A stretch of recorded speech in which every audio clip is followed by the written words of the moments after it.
আল্লাহ নবী সাল্লাল্লাহু আলাইহি ওয়াসাল্লামের সাহাবী আব্দুল্লাহ ইবনে ওমর যখন এসেছেন, জাস্ট তাকে দেখেছে, দেখার সাথে সাথে দৌড়ে পালিয়ে গেছে তারা, ওই যুবকরা।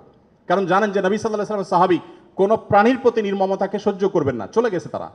তখন এবার আব্দুল্লাহ ইবনে ওমর রাদিয়াল্লাহু তাআলা আনহু বলেছেন, আল্লাহ লানত এবং অভিশাপ নাজিল হয় ওই মানুষগুলোর প্রতি যারা কোনো প্রাণীকে এরকম বিনোদনের জন্য জাস্ট তীর মেরে, গুলি মেরে বিভিন্নভাবে লক্ষ্যবস্তু তাদেরকে বানায়।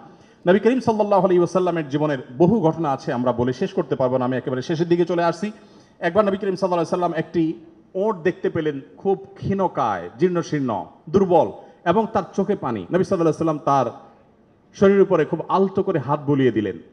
তখন সেই ওটের আচরণ দেখে বর্ণাকারী সাহাবী বলছেন, মনে হচ্ছিল সে অনেকটা প্রশান্তি অনুভব করেছে। তখন তিনি ওটের মালিককে ডেকে বললেন যে এই ওটকে তুমি কেন ভালো করে খাবার দাবার দাও না, তার ব্যাপারে তুমি আল্লাহকে কেন ভয় করো? নবী সাল্লাল্লাহু আলাইহি ওয়াসাল্লাম তাকে সতর্ক করলেন। ঠিক একইভাবে নবী সাল্লাল্লাহু আলাইহি ওয়াসাল্লাম ঐতিহাসিক একটি হাদিস সহিহ মুসলিম বর্ণিত হয়েছে, তিনি বলেছেন, ইন্নাল্লাহা কাতাবাল ইহসানা আলা কুল্লি শাই ফাইদা কাতালতুম ফাহসিনুল কিতলাহ ওয়া ইযা যাবাহতুম ফাহসিনুজ যিবহা। যদি কেউ কোনো প্রাণীকে জবাই করতে হয়, জবাই করে খেতে হয়, আল্লাহ তার জন্য হালাল করেছেন, সেও যেন নির্মমভাবে জবাই না করে। এই জন্য ছুরি যেন ভালো করে ধার দিয়ে নেয়, যাতে করে পশুর প্রতি নির্মমতা করতে করতে ধীরে ধীরে তাকে যেন হত্যা করতে না হয়। এমনকি কোনো মানুষকে যদি মৃত্যুদণ্ড দিতে হয়, তাকেও যেন নির্মমভাবে হত্যা না করা হয়। প্রয়োজনে তাকে যদি মৃত্যুদণ্ড দিতে হয়, এমনকি রণাঙ্গনে যদি শত্রুপক্ষ হয়, নির্মমভাবে তার অঙ্গ প্রত্যঙ্গ কেটে টুকরা টুকরা করবেন। এই নির্মমতা করার অনুমতি ইসলাম আপনাকে দেয়নি, আপনাকে মানুষ হতে বলেছে ইসলাম।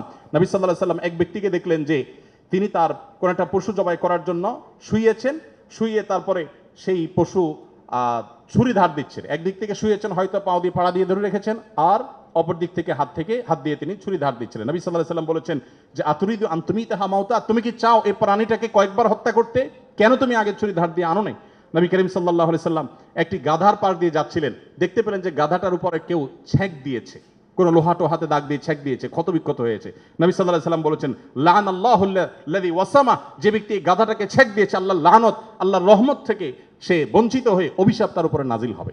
নবী করিম সাল্লাল্লাহু আলাইহি ওয়াসাল্লাম এক ব্যক্তিকে দেখলেন যে তিনি বলছেন, হে আল্লাহর রাসূল, আমি যখন ছাগল জবাই করি তখন আমি যাতে অপ্রয়োজনীয় কষ্ট দিতে না হয়, নির্মমতা করতে না হয়, সেদিকটা খেয়াল করে। নবী সাল্লাল্লাহু আলাইহি ওয়াসাল্লাম বলেছেন, রাহিমাকুল্লাহ, তুমি যদি ছাগলের প্রতি দয়া পরবশ হও, আল্লাহ তাআলা তোমার প্রতি দয়া পরবশ হবেন।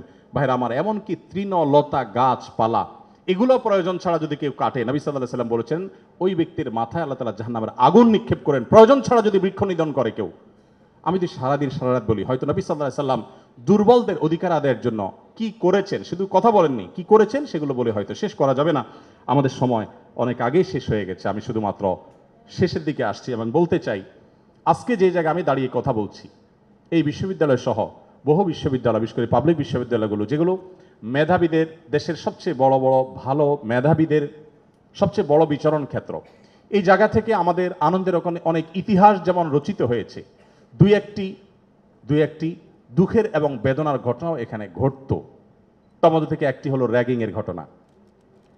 নতুন একজন শিক্ষার্থী, যেখানে পুরাতন শিক্ষার্থী বা বড় ভাইদের কাছে, সিনিয়রদের কাছে স্নেহ ভালোবাসা পাওয়ার কথা, র্যাগিংয়ের নামে তাকে অপমানিত করা, অপদস্থ করা, তাকে হ্যারাসমেন্ট করা, তাকে অপমান অপদস্থ করে পশুর মতো বুনো আনন্দে মেতে ওঠা, এটা আমাদের দেশের অনেক শিক্ষা প্রতিষ্ঠানের একটি অঘোষিত কালচারে পরিণত হয়েছিল।